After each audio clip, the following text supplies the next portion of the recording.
Hi guys, it's Murgatroyd here from Luton, UK. Thank you so much for allowing me to come on your podcast. I've loved it from day one, even when I wasn't using Android. I think you're excellent hosts. Your demonstrations are fantastic, and really, it's just what we need. There's not enough of your content on the internet, so I respect you for that. Okay, so I've only been using Android properly and got, I'm sort of settled down with it for not even a week yet. But to be honest, I've wanted to share my Android journey with you guys for the last few days because I know I've grown so accustomed to Android now, and I'm not going to go back to iOS at all.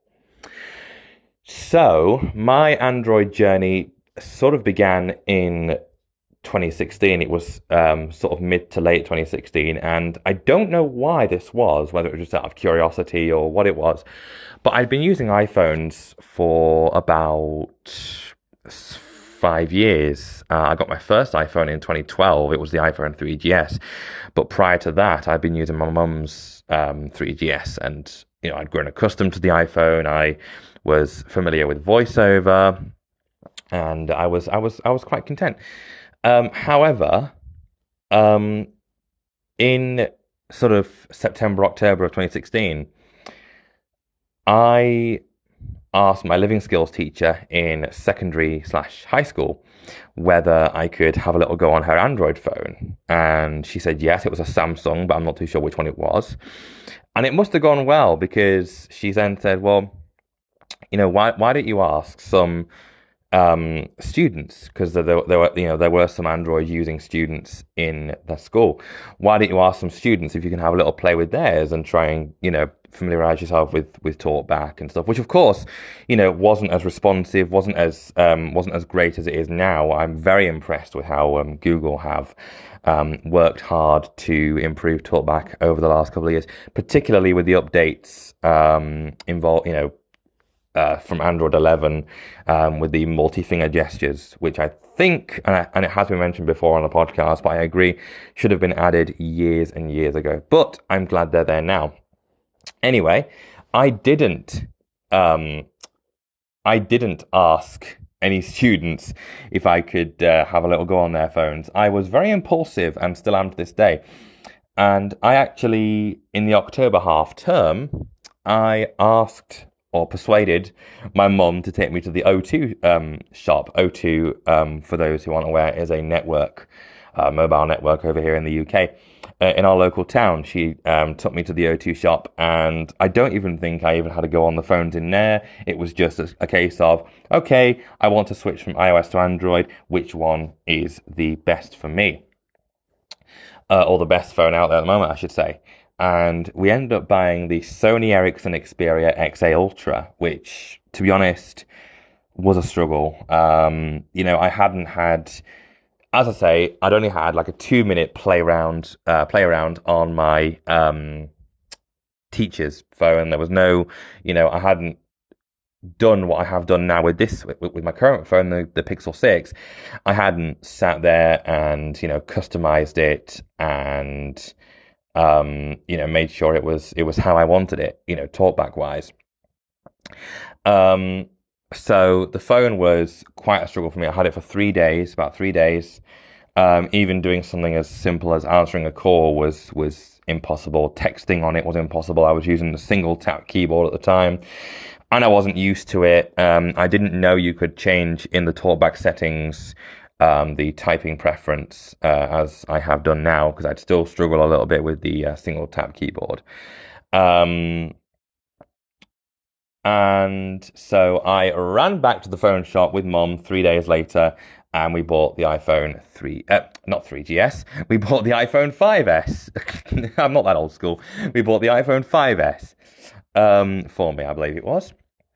And then again, about a year later, I was talking with a Android user friend of mine, and he was trying to sort of convert me. He was sort of saying, well, there's nothing really that iPhone can do, which he had a Samsung S7 Edge at the time.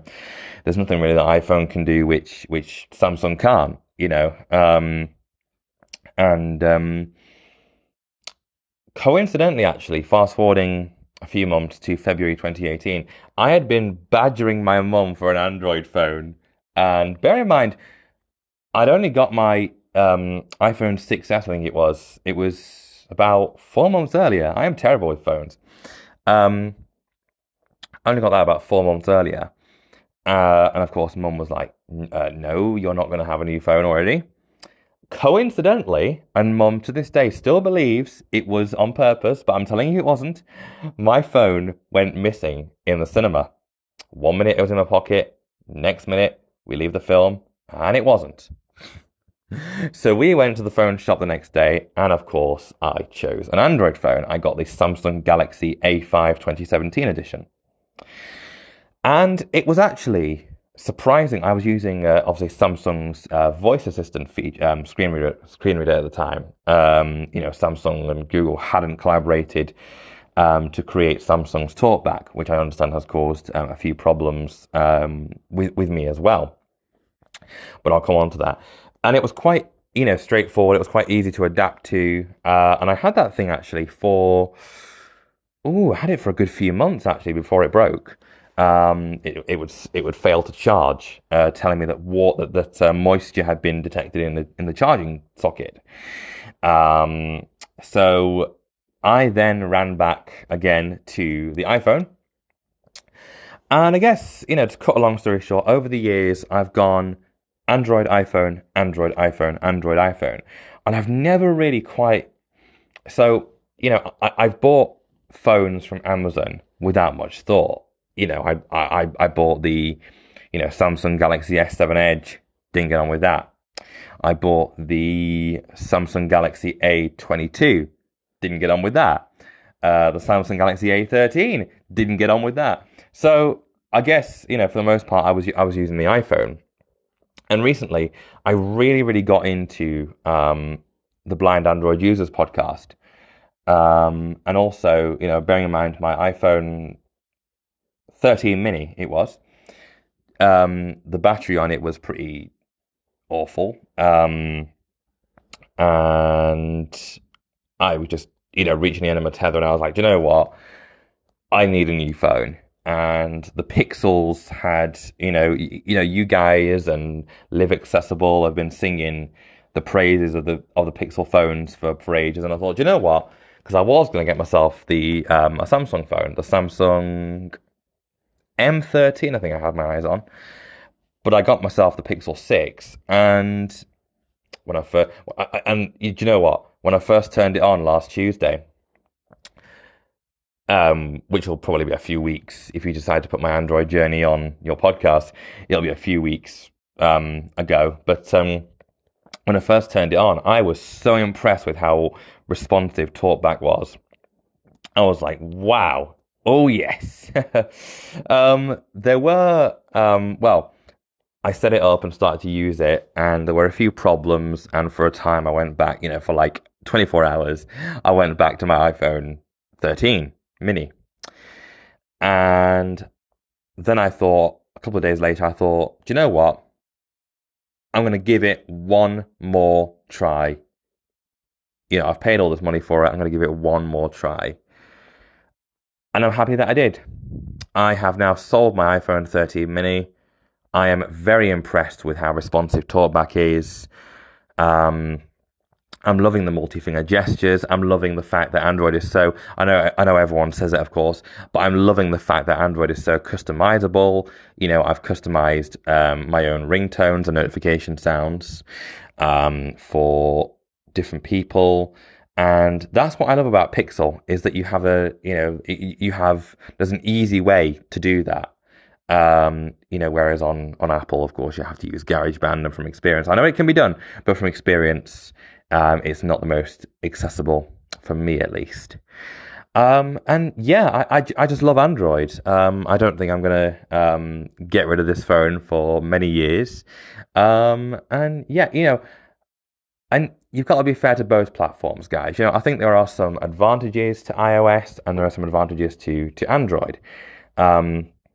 But for me, I now prefer Android. So I thank you very much for listening to my Android journey, and I will continue listening to your great podcast. And hopefully, I would love to come on live if I can. That's another dream of mine. So accept or reject, but I wish you all the best in the future. Thanks very much for that, Will. Warren, I know this is very much your favourite segment, isn't it? So I'm going to hand over to you to take it away with Will.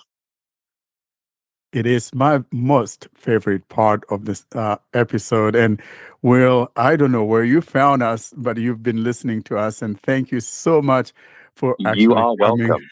welcome. Coming to talk about your Android journey story. I love these stories because you know what? It tells people that whatever struggles that they had, they were not alone. You know, there's someone out there that had the same experience or something similar. And so the Android journey story has become my most favorite segment of the podcast. And so if you are out there and you haven't sent in your Android journey story yet, that is, those of you listening to us, please and please send us those stories or even come on live and interact with us. And you are playing host when you come on and be part of the live conversation. We have Will here, Mr. Murgatroyd, and sounds like Android, rhymes with Android, beautiful name. So, Will, we really appreciate you coming on here, young man. You're doing a great job back there. And when you go out on that run, carry with you the blind users podcast with you. So thanks for this great contribution in the way of your Android journey story. Now tell me something, Will. There's you started with a Samsung device. The one that I found laughable is you lost it in the theater. What was going on here? Well, that was actually my iPhone 6S, which I 6S, yes, it was 6S, and it was very, like, as I say, to this day, my mum still believes, and I can tell you guys now, it wasn't, but my mum still believes that I actually lost it intentionally because obviously, the day before I've been saying, oh, I want an Android, like a petulant child. I was 17 or 18, but like a petulant child, I was like, I want an Android phone. And mum was like, yeah, but Will, on because at the time, obviously it wasn't as advanced as it is now and things, and she was like, are you going to be able to get everything on there that you've got on your iPhone? And I was like, I don't know, but I just want an Android. And obviously the next day, my 6S went missing, and we don't know where it went. And that's when I moved to the Samsung A5 2017. That wasn't. Yes, that was the first Samsung I got, actually. The first Android I got was obviously the Sony Xperia XA Ultra. And again, that was because of having no prior knowledge of Android. It was, as I said, it was just like, what's the best phone on the market? Yeah, I'll get that. Yeah, because I was kind of wondering, really what really happened to that, what I call the Fruitvale phone, the iPhone. Was it a deliberate thing? It fell out of the pocket. You didn't realize it fell out. You were having so much fun at the movies or whatever the case was, But I found it very laughable. That was brilliant, my man. At least you got your Android, right? I did, and it was a very it was very easily. I don't want to repeat much of what I've already said, but it was easy to adapt to. I didn't know how I'd get on with it because obviously my Sony I didn't get on with at all, and that's because I'd had literally no prior experience, texting, answering, like I said, even answering calls was impossible for me. I'd scroll across the screen. All I hear is response options. It's like, can I just answer this call, please? And Android in the early days was horrible, though. It was a lot harder to do most things. And something I really like about the Samsungs, Will, that I know you don't like the Samsungs, but I like that I could switch on a thing, and when someone phones me, I press the up volume button, and I've answered the call. I don't think any other phone has that. I've not seen it on the Pixel. Double tapping with two fingers. No, it's not. Can yeah, work. You can do that. Yeah, that works as well. But sometimes when it's having a moment, the up volume thing, it just always works, and that's one of my favourite Samsung things. Yeah. Warren, are you And going to let Fee's comment Android was horrible early on stand, or are you going to No, I was, it I was, I was. was coming up with a rebuttal, and here's my rebuttal. The problem is that it wasn't terrible. It wasn't horrible. It People just was. didn't know it wasn't because we're It talking was about. because talkback was Hang on, so slow, no, and it Fee, wasn't hang on. installed. It wasn't installed by default, and it was No, it really was. annoying. You It had to. was installed by default. What phone were you getting? Well, they were probably cheaper ones, but Well, maybe like you, there was you, you no. cattle thief. You are getting something from China. That's why. It was a Samsung, and then I had an Oh no, HTC. no! All the Samsung phones came with TalkBack. They were No, they accessible didn't. out of the Not the box. cheap ones. Not the Well, cheap so that's ones. what I'm saying. You got a You Chinese had to knockoff. no. You had to turn it on.